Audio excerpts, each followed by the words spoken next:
The Raven by Edgar Allan Poe. Once upon a midnight dreary, while I pondered, weak and weary, over many a quaint and curious volume of forgotten lore, while I nodded, nearly napping, suddenly there came a tapping, as of someone gently rapping at my chamber door. "'Tis some visitor?" I muttered. "Tapping at my chamber door. Only this and nothing more." Distinctly I remember it was in the bleak December, and each separate dying ember wrought its ghost upon the floor. Eagerly I wished the morrow. Vainly I had sought to borrow from my books surcease of sorrow. Sorrow for the lost Lenore, for the rare and radiant maiden whom the angels name Lenore, nameless here for evermore. And the silken, sad, uncertain rustling of each purple curtain thrilled me, filled me with fantastic terrors never felt before, so that now, to still the beating of my heart, I stood repeating, "'Tis some visitor entreating entrance at my chamber door, some late visitor entreating entrance at my chamber door. This it is and nothing more." Presently my soul grew stronger, hesitating then no longer. "Sir," said I, "or madam, truly your forgiveness I implore. But the fact is I was napping, and so gently you came rapping, and so faintly you came tapping at my chamber door, that I scarce was sure I heard you." Here I opened wide the door. Darkness there and nothing more. Deep into that darkness peering, long I stood there wondering, fearing, doubting, dreaming dreams no mortal ever dared to dream before. But the silence was unbroken, and the stillness gave no token, and the only word there spoken was the whispered word, "Lenore." This I whispered, and an echo murmured back the word, "Lenore." Merely this and nothing more. Back into the chamber turning, all my soul within me burning, soon again I heard a tapping somewhat louder than before. "Surely," said I, "surely that is something at my window lattice. Let me see, then, what thereat is, and this mystery explore. Let my heart be still a moment and this mystery explore. 'Tis the wind and nothing more." Open here I flung the shutter, when, with many a flirt and flutter, in there stepped a stately raven of the saintly days of yore. Not the least obeisance made he, not a minute stopped or stayed he, but, with mien of lord or lady, perched above my chamber door, perched upon a bust of Pallas just above my chamber door, perched and sat and nothing more.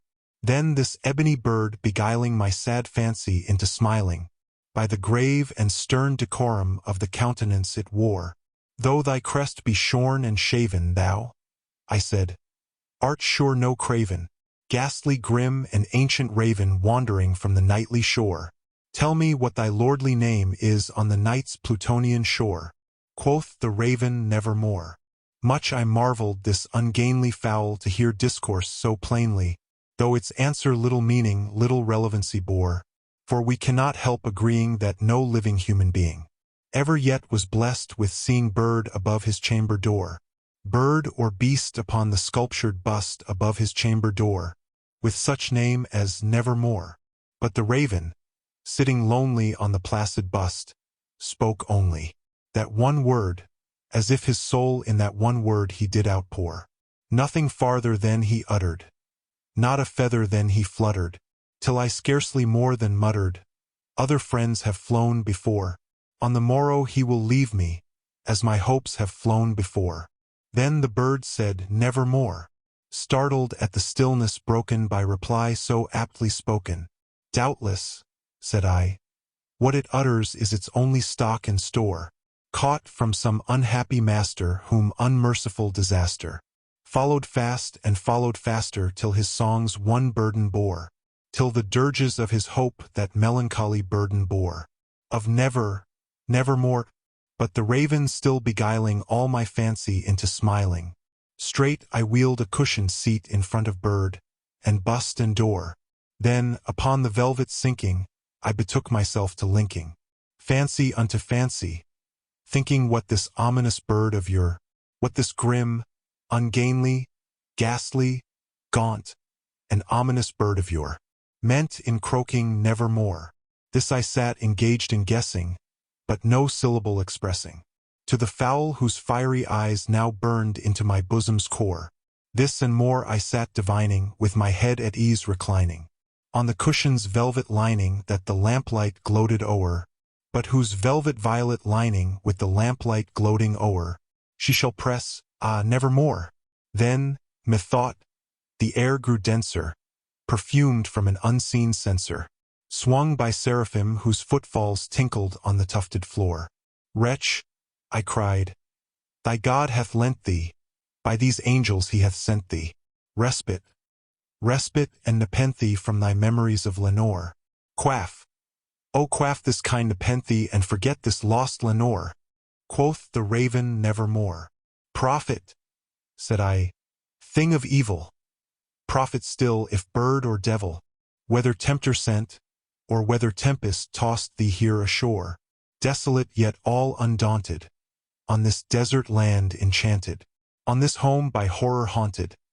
Tell me truly, I implore, is there balm in Gilead? Tell me, I implore. Quoth the raven, nevermore.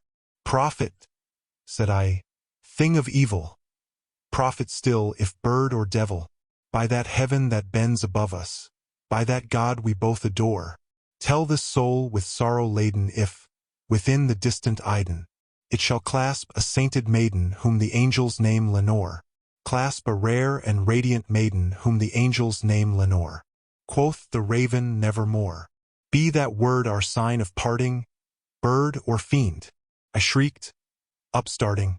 Get thee back into the tempest and the night's Plutonian shore. Leave no black plume as a token of that lie thy soul hath spoken. Leave my loneliness unbroken. Quit the bust above my door. Take thy beak from out my heart, and take thy form from off my door. Quoth the raven, nevermore. And the raven, never flitting, still is sitting, on the pallid bust of Pallas just above my chamber door.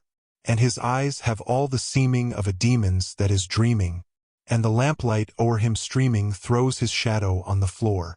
And my soul from out that shadow that lies floating on the floor shall be lifted, nevermore.